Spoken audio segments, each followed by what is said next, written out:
But know that the more you repeat, the more will go and sink into your subconscious, so the more you will be able to let go in your thinking. Like when I do phrase right now, when I go and I sight read, I don't analyze anything. I just really go with intuition, and it's a correct intuition because I trained my intuition. So eventually, you will trust, but in the beginning, please do overthink. That's okay. Take it easy. Even if you need to digest 1 or 2 weeks, the phrasing is one of the biggest element in my system.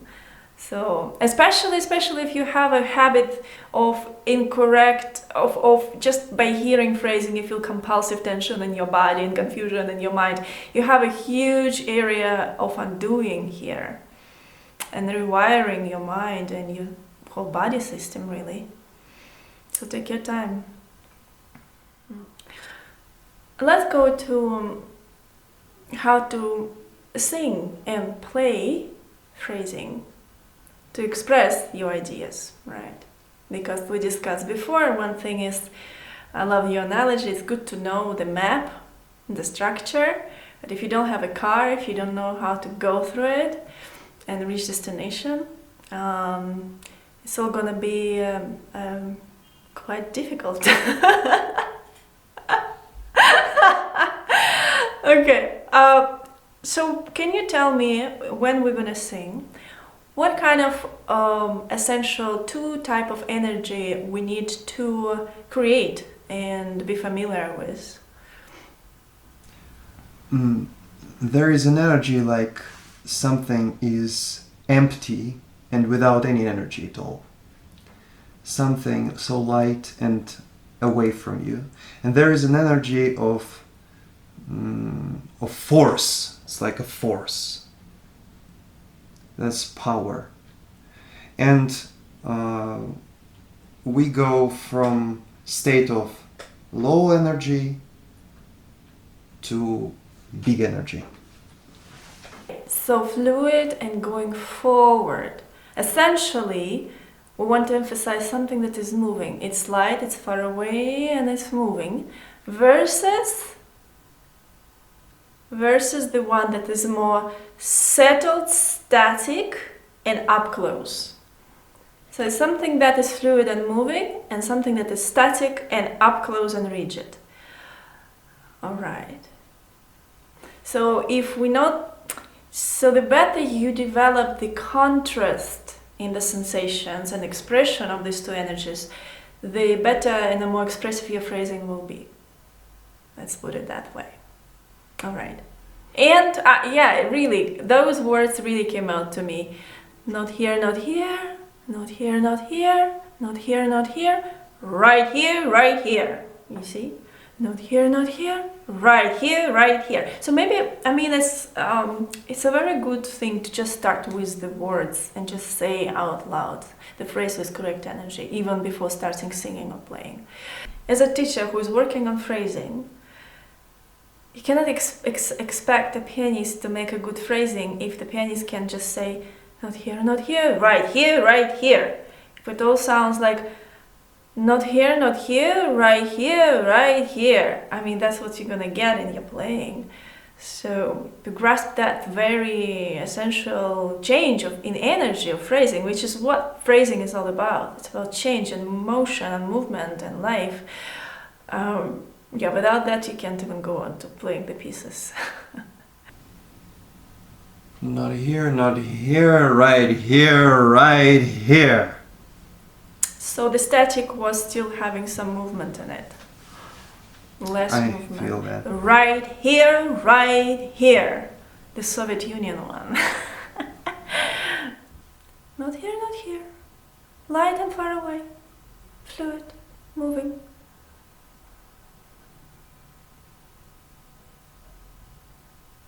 Like a leaf in the air. Not here. Not here, right here. Okay, good enough. And remember, when we're gonna sing now, we need to avoid any pressure in the notes themselves. This is just our destination post, but it's all about the journey in between. So obviously, we're expressing phrasing through intonation. And everything you want to deliver, this energy when you want to deliver it, that's your portal between those notes, those markings. And also remember that with all these singing exercises, probably need to write it even twice in my book. It's first you sing out loud, but then it is important to also sing it internally, just like you did, but just to validate that for you. Because this is the feeling that we ultimately want to feel when we play, because we're not going to sing out loud when we're going to play, right? And remember, musical speech somehow helps to distribute energy better. When you understand that you're going through the second and third and fourth and the tritone and the fifth and the sixth and the seventh and the octave. I don't know how. I still need to investigate, maybe in the next years. Or maybe you will help me. But if I sing the phrase without musical speech, or with a musical speech, there's a difference.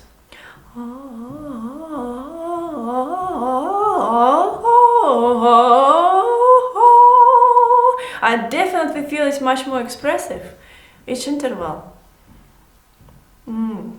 So try to remember to sing it out loud and then internally, also feeling musical speech in each interval. Now you're gonna have the whole week to train that. So let's talk about how to sing motifs. Let's start with that one. Where do we use? So as you can see in the book, the motif is going to be essentially 4 intervals. And we already know that the last interval is going to be the most important part, where we're probably going to use that static up-close energy the most. The first 2 intervals we're going to sing with that lighter energy, and we are singing it faster, and we're singing it without singing glissando out loud. Because again, singing glissando out loud may be just in the way of experiencing that lighter, far-going energy. Where when we sing the last 2 intervals, with the most important one, the very last interval, we sing it slower, and we sing it with more glissando and resistance out loud. And again, we sing it with more static energy. So,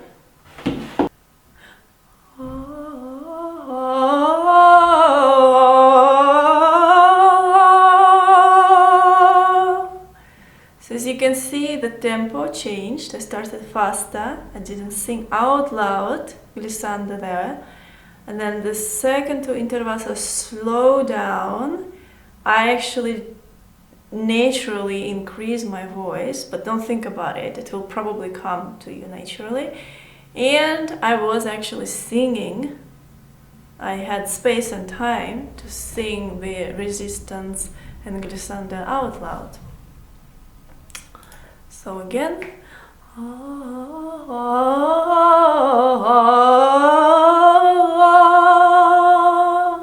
and remember, we are leading to this tritone with musical speech.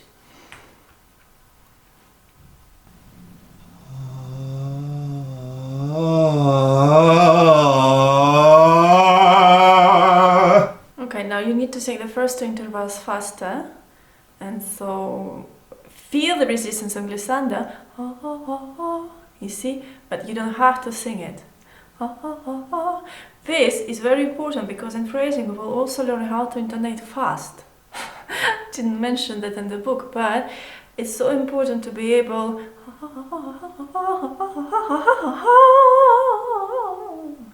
and still feel what you're doing there. So the mastery of singing fast and feeling it is basically one step to your virtuosity, because whatever you cannot intonate fast, you cannot play fast, which you will discover later. So singing a bit faster those lighter intervals.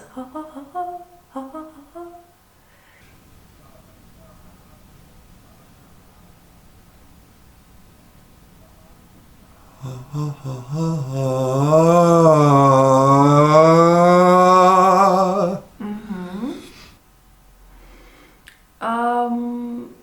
was good. Let's talk about now how to sing phrases and sentences. And what are actually 4 kind of guiding rules to remember when we sing phrases and sentences?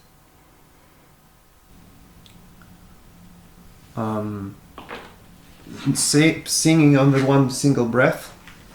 Maybe we can also mention why. So if we sing, for example, a sentence, why we can't take the breath in the sentence after each motif? Why we cannot sing oh, oh, oh, why it has because to we break the energy flow. So the connection, we have this amazing connection between the thought and the breathing.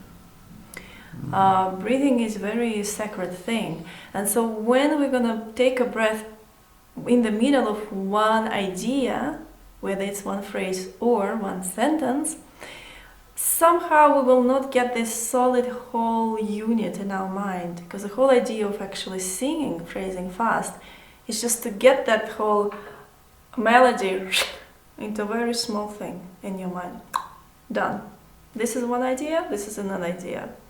This is another idea, this is another idea. That's what we want to achieve. And so singing on one breath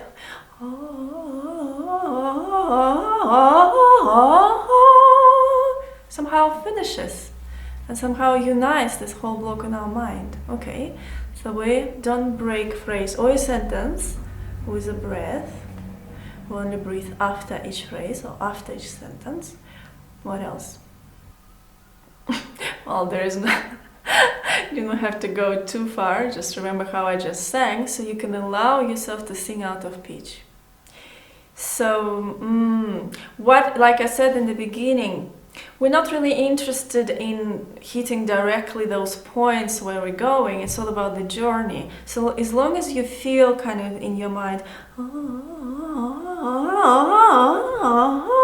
you feel the road, you feel that those turns, and you change the energy through your intonation. So intervals is what we're interested in, not hitting the notes in the right pitch. We're not learning how to sing clearly here, right? So you can sing out of pitch, especially when you need to sing the whole sentence, you know.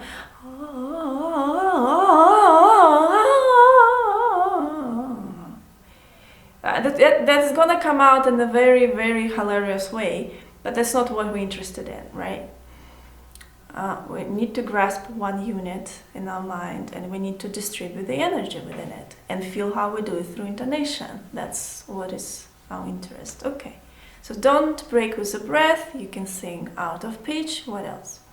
It might help us a lot when we sing a phrase to remember that this is just a part of speech, of human speech.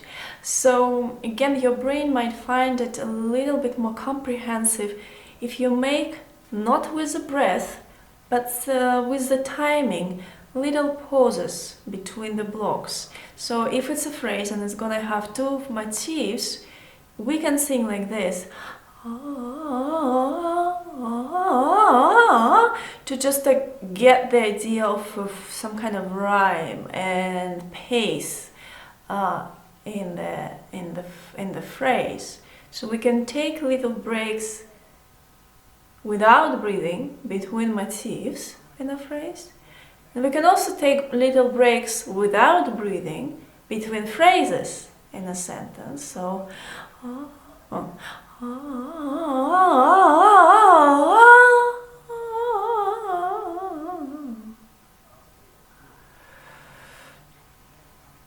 so that might be helpful. And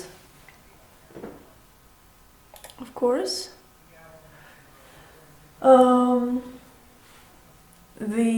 when you sing, especially when we sing a sentence, it's good to still remember where to keep our eye on. So it's good to know in that whole sentence what is actually the main interval of the main motif of the main phrase. Because again, that's gonna kind of like, I don't know how to explain. It's gonna attract everything you do to that point. I understand. I feel it. So if, for example, in the sentence, the main interval is at ascending octave in the second motif of the first phrase, keep that in mind. That's your main word, if you will, in your sentence. So you go,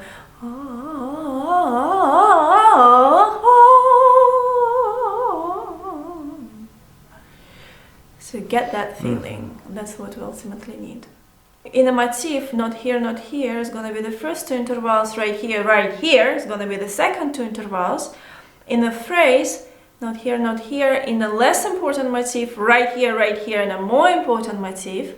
In a sentence, you see the first phrase is more important, so it's going to be right here for the first two phrases, for the first phrase, and not here for the second descending phrase. But if we sing the phrase, you're just going to stretch that whole right here above the whole motif. Even though the motif will have its own interval, but you see, if you worked with the motif before, when you're gonna let go that idea and just thinking about the phrase, somehow that main interval of the motif will be there. You don't have to drive yourself crazy by analyzing and thinking, oh, how much do I give to the main interval of the main motif, of the main phrase in a sentence, you know? It will be there. All right, so and in the second phrase, right here, where is it? In the first motif. Okay, so this is clear. Let's talk about the sentence. Where is going to be not here in the sentence? And the first is the second. No, you stretch it over the second phrase. Again, the higher you go, the more meta you need to think. So you don't think about motifs and intervals and those things anymore. You just look, this is sentence, it has two phrases. First, right here. Second, not here. This is very important to understand, because in the past my students would have this huge confusion about, wait, so how much I should distribute? This is the main. Okay, so in the main phrase there is a main motif and there is a main interval, and in the second, you know, you can't go like that. You can only think about the closest thing. So in the motif you think about main interval. In the phrase you think about the main motif, not much about the main interval. In the sentence you only think about the main phrase, not the main motif, not the main interval. It will be there because you already created it. So again, it's the matter of trust to your sensation, trust to repetitions as well, because that creates the kind of subconscious knowing and feeling. Okay, so that leads to the point that it's very important, before you jump to a phrase, to work each motif very well. Before you go on to a sentence, to practice each phrase very well. But right now, let's just try. Let's come back to motif again. Let's sing it.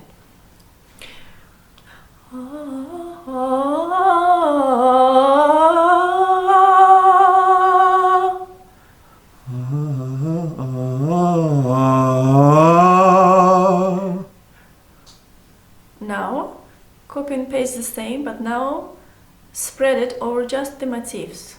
In the phrase. In the first phrase, all you need to think, not here is the first motif, and right here is the second.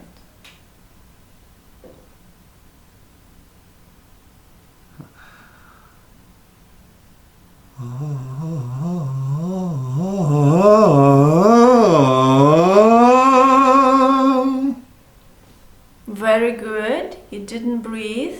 In between, if you want, you can sing one more time. Again, the first motif you have to sing a little bit faster, basically just like you've done. Then you can make a little pause, like a little comma, zapятая, you know? And then you sing the second motif a little bit slower.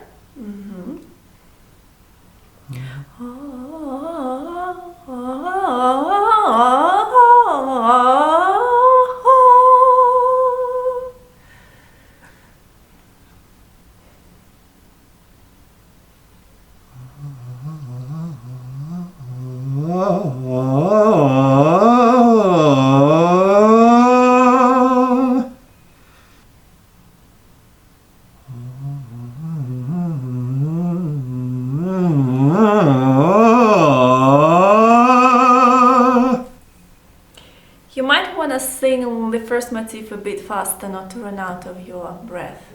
This is another thing. If you feel you're singing the phrase and you're almost running out of your breath in the second motif, that means you did not sing the first motif fast enough. Don't be afraid not to hit the right pitch. Now we're going to sing second phrase. Let's do at least that before we go into a sentence. So in the first phrase, where is right here, in the first motif. Where is not here, not important, not important, which is faster and lighter, the second motif. So you're gonna sing this way.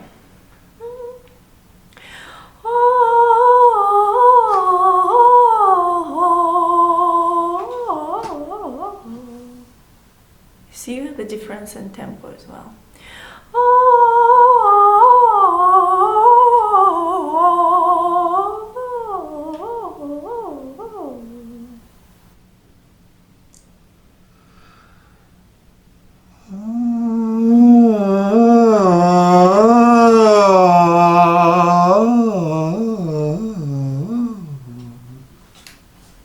And you can sing second motif much faster. Not important, not important, not important.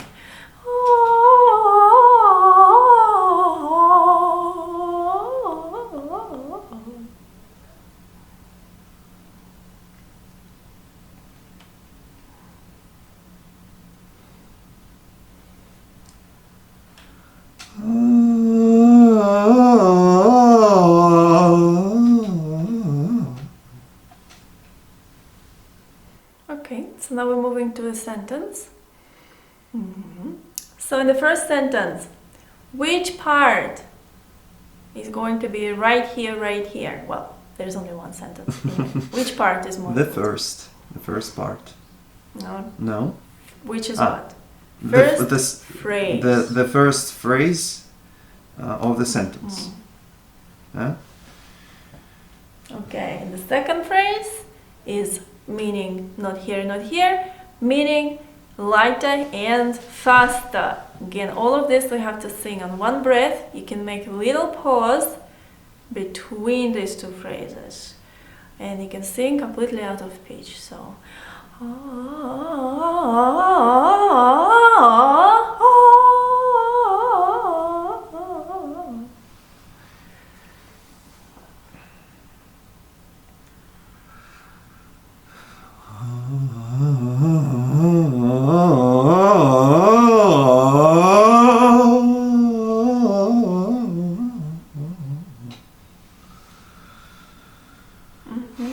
can also make little caesura, little pauses between motifs as well.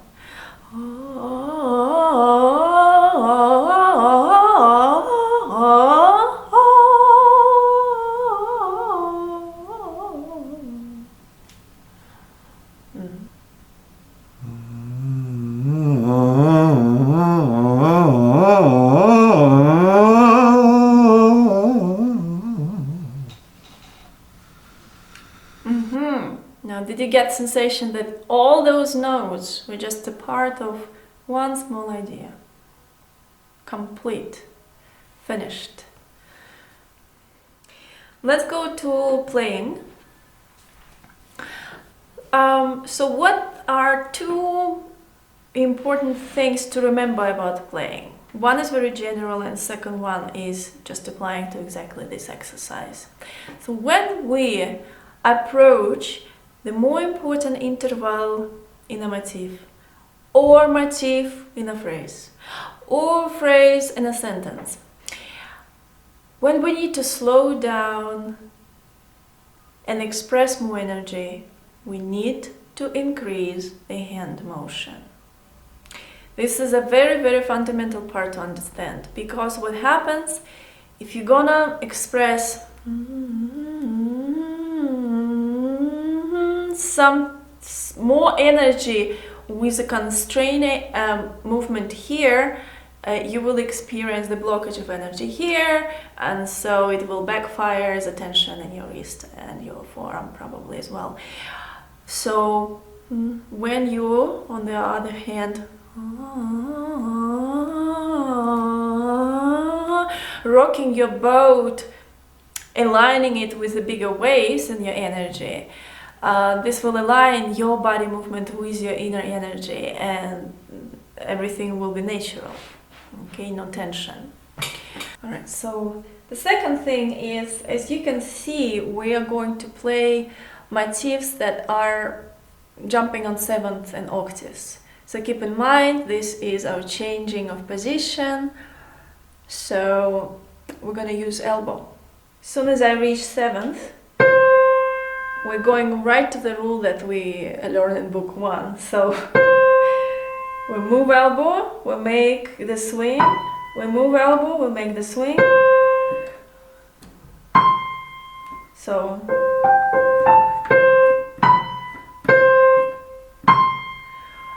when this motif is going to be just a part of a bigger block, let's say a sentence. I mean, this motif actually in the phrase or a sentence always going to be most important. But anyway, if you need to play it faster, you still move elbow, but remember in a faster tempo, hand motion instead of 3D becomes more flat, becomes more 2D. So instead of doing this, you will go. You're still not stretching your hand. You still move your hand by the force of your elbow, but you're not making those, double swings anymore. That's all I wanted to say. So let's just repeat after me. So we're gonna play motif first. You might wanna sing it first in your mind,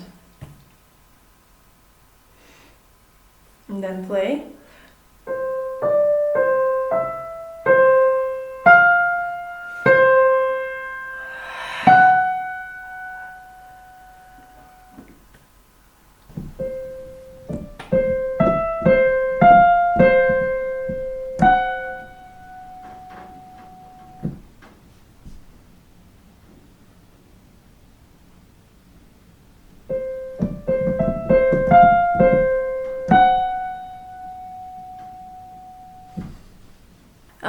Let's also mention about what are 3 main steps when we're playing motif or phrase or sentence. Let's say ultimately we want to achieve this when we play phrasing. We want to be able to feel internally all the changes of our energy, where externally we're not really changing, not necessarily changing dynamics or timing. So the rhythm, the meter is not changing, dynamic stays the same, whether you're playing piano or let's say in forte. But inside you feel the expansion of energy and decrease of energy. You feel that. And so to achieve that play safely without compromising one or another thing, I suggest this very simple plan of practicing phrasing, where first you just play phrasing without any sound imagination. You allow yourself to increase dynamics as much as you want, as long as it helps you to develop that sense of expansion of your energy, that sense of not here, right here, okay? Then, when you feel that's solidly established, you go to step 2. You actually imagine the notes that you're gonna play in sound movement, and let's say it's also in sound texture with the harmony maybe, and let's say piano. And now you're trying to play in the same dynamics, but you still slow down. So you still allow dynamic, you allow the tempo deviation, you allow that rubato. Well, it's not really rubato, it's like slowing down, but you try to keep the same dynamics.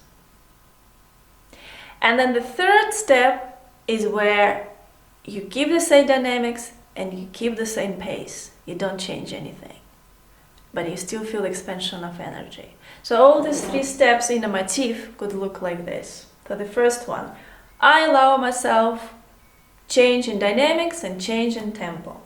First intervals, softer, faster. Second 2 intervals, louder, slower, more weight, and greater hand amplitude and hand motion. Remember, we mentioned that in the previous lessons, so when we're going to expend that energy, that means we bring more arm weight, even though it sounds opposite, because arm weight is more relaxation. But you see, this is what happens, even if I do everything right, but I'm not, at least in the beginning, consciously increasing the arm weight of my whole body. Arm weight of the body sounds so strange, but okay. I'm not increasing the weight, right? Then what you will get is this. More tension, more tension. Oh my god, that was absolutely horrible. So now with no, you increase more weight in those right here, right here.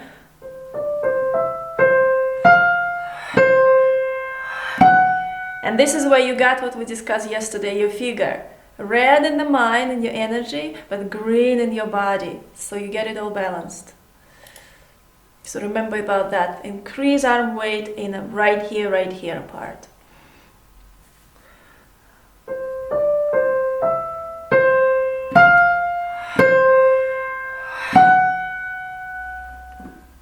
Okay.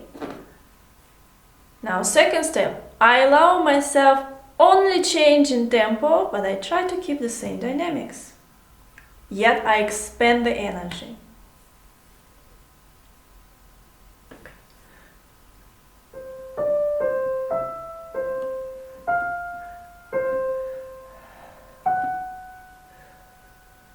That was piano. Or for example, well, let's go to the third step. Now I keep the same dynamics and I keep the same tempo, yet I feel the expansion of energy.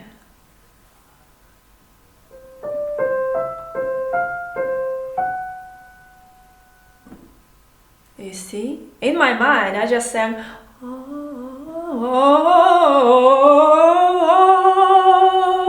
but as we discussed so many times before, that sound imagination and intonation are on different levels. They're not necessarily independent. So we can change intonation and energy there while keeping the same dynamics in our sound imagination. So how about we try all these 3 steps in that motif that you've just done.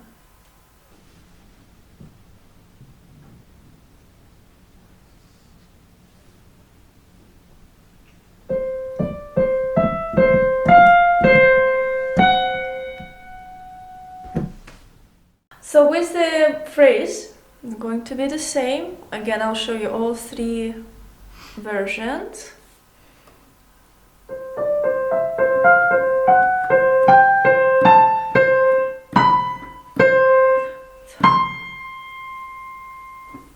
Second, everything piano.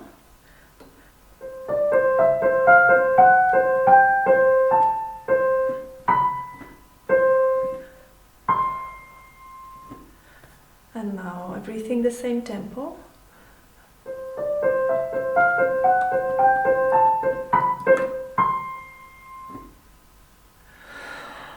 Very simple thing. A big mastery to achieve this.